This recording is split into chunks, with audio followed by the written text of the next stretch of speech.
That feeling of anxiety you carry every day might have more to do with your home than you think. And not because of how it looks or whether it's big or small, but because of something much quieter and more constant. Picture this. You get home after a long day, your body is tired, your mind is still running, and the first thing you see is dishes in the sink, clothes on the floor, things piled up everywhere. Nothing terrible, but something in you tightens. You can't fully land. You can't fully rest. Now picture the opposite. Same exhausting day, same front door, but this time everything is in its place. And without doing anything, without even thinking about it, something in you releases. Your shoulders drop, your breathing slows. That's not a coincidence. Clutter doesn't just take up physical space, it takes up attention. Small, constant, invisible. Every misplaced object is an open loop your brain quietly keeps running. The jacket draped over the chair, the pile of papers you've been meaning to sort, the dishes sitting in the sink since this morning. None of them scream for your attention, but all of them get a piece of it. And that accumulation, even when you're not consciously aware of it, leaves you feeling vaguely restless, vaguely unsettled, like you can never quite switch off. That's why some people seem calmer in their own space. It's not luck, it's not free time. They simply built an environment where their mind can rest. But there's something even deeper behind this. Most of your life is outside your control. You can't control the weather, other people's decisions, the unexpected things that shift everything without warning. That creates a quiet undercurrent of tension, like something is always slightly off. But your personal space, that's the one territory where you have the final say. When you make your bed or clear off your desk, you're sending your mind a direct message. I'm in charge here. This is mine. That small act of authority calms something in you, more than you'd expect. It's not about perfection. It's not about having a home that looks like a magazine.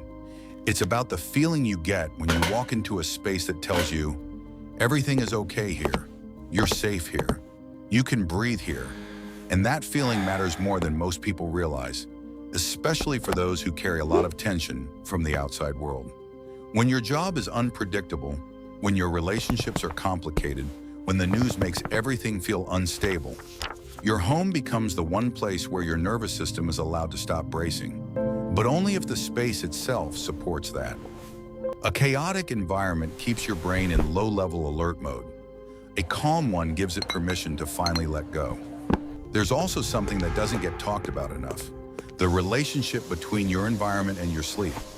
When you go to bed in a room that feels cluttered or disorganized, your brain doesn't fully transition into rest mode.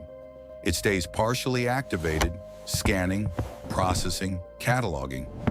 You might fall asleep fine, but the quality of that sleep is different. You wake up less restored, less clear, and you carry that foggy heaviness into the next day without ever connecting it back to the state of the room you slept in. On the other hand, a bedroom that feels calm and intentional, where things have a place and that place is respected, becomes a genuine signal to your nervous system that the day is over, that it's safe to stop, that rest is allowed. Something as simple as a clear nightstand or a made bed can be the difference between a night of real recovery and one where your brain never fully powers down. Something similar happens with the spaces where you work or think. A cluttered desk doesn't just make it harder to find things, it makes it harder to focus. Every object that doesn't belong in your field of vision is a small distraction, a tiny pull away from the task in front of you.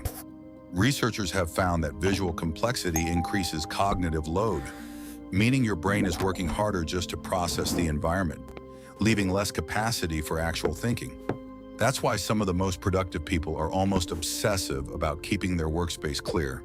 It's not a personality quirk, it's a strategy.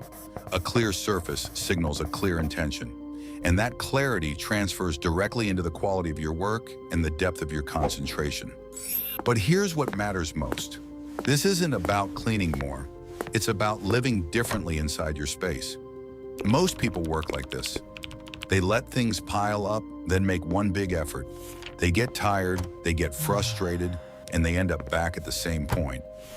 Organized people don't do that. They don't clean more. They simply don't let the chaos take root.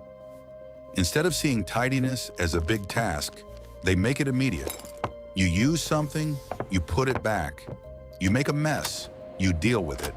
You finish something, you close that loop. No accumulation, no heavy effort, no stress. It sounds almost too simple, but the simplicity is exactly the point.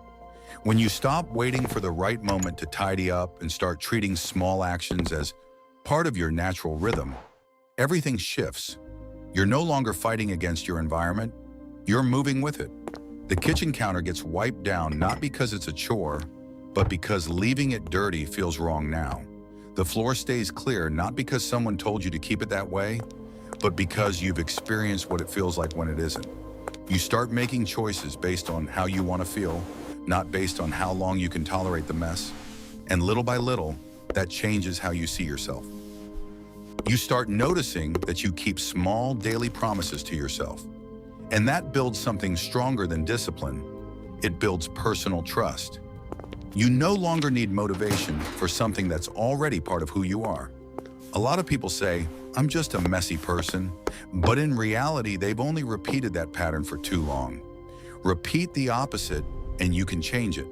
Not in a day, but in small actions, every single day. Have you noticed this? When your stress peaks, you suddenly feel the urge to organize a drawer or tidy a shelf.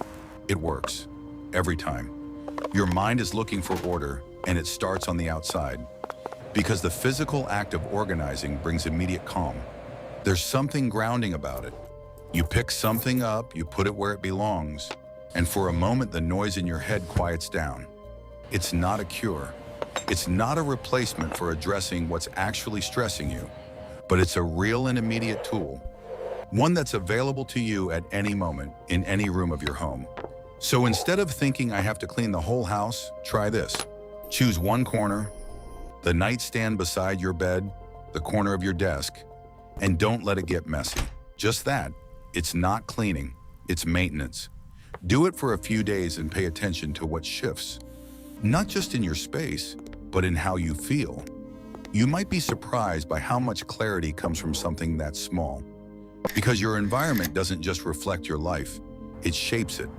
And sometimes a small change on the outside is the beginning of something much bigger on the inside.